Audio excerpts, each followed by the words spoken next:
13 एप्रिलपासून ते 16 मे पर्यंत तब्बल 334 दिवसांचं एक ऐतिहासिक आंदोलन शिवसेनेनं या छत्रपती संभाजीनगर शहरामध्ये उभारलेलं आहे। अनेक प्रकारचे उपक्रम राबवलेले सगळ्यात महत्त्वाचे 90 वॉर्डातून यात्रेच्या माध्यमातून हल्लाबोल मोर्चाची तयारी केली आहे।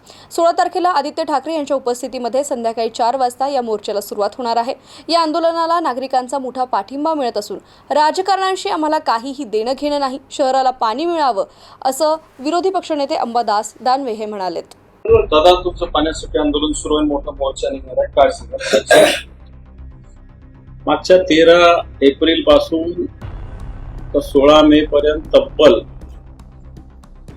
33-34 दिवसाचं आंदोलन, एक ऐतिहासिक आंदोलन शिवसेनेनं या संभाजीनगरात उभारलेलं आहे।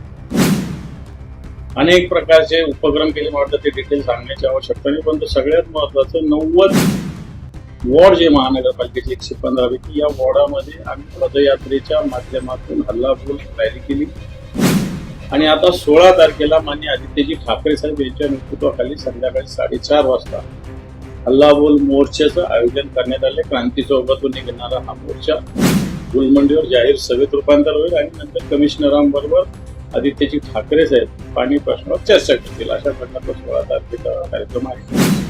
जनतेचा मोठा प्रतिसाद मिळतो याला। सर्वसामान्य जनता या आंदोलनात उतरलेली, नुसती शिवसेना आम्ही सुद्धा म्हटलेलं की आम्हाला याच्यात राजकीय काही घेणं देणं नाही, या शहराला पाणी मिळालं पाहिजे। आणि जी स्थिती 1 महिन्यापूर्वी होती तिच्यामध्ये निश्चित पाण्याच्या स्थितीमध्ये सगळीकडे मी म्हणत नाही, 100% मी म्हणत नाही, तर बऱ्याच भागामध्ये चांगल्या पद्धतीनं पाण्यामध्ये आधीच्या पेक्षा खूप चांगला बदल झाला असं मी मुळीच म्हणत नाही, पण आधीच्या पेक्षा सकारात्मक बदल झालेला आहे हे मान्य करावं लागेल।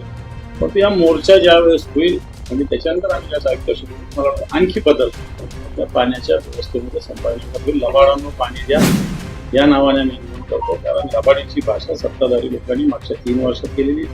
1680 कोटीची योजना 2740 कोटीमध्ये गेली, म्हणजे खऱ्या अर्थानं हे 1040 कोटी हे कसे जास्त झाले याचा मलिदा कोणाला मिळालेला आहे, कोणी याचं हे सगळं वाढवलेलं आहे, याचं टेंडर पुन्हा काढलं का 1040 कोटी रुपये जास्त या सगळ्या टेंडरला मागच्या काळात देण्याचा निर्णय झाला। मला असं वाटत नाही की 2740 मध्ये सुद्धा हे काम होईल आणि याच्यावर 800 कोटी रुपयाचा बोजा महानगरपालिकेवर टाकला जातो। म्हटलं ही सगळी भूमिका आम्ही जनतेसमोर मांडली।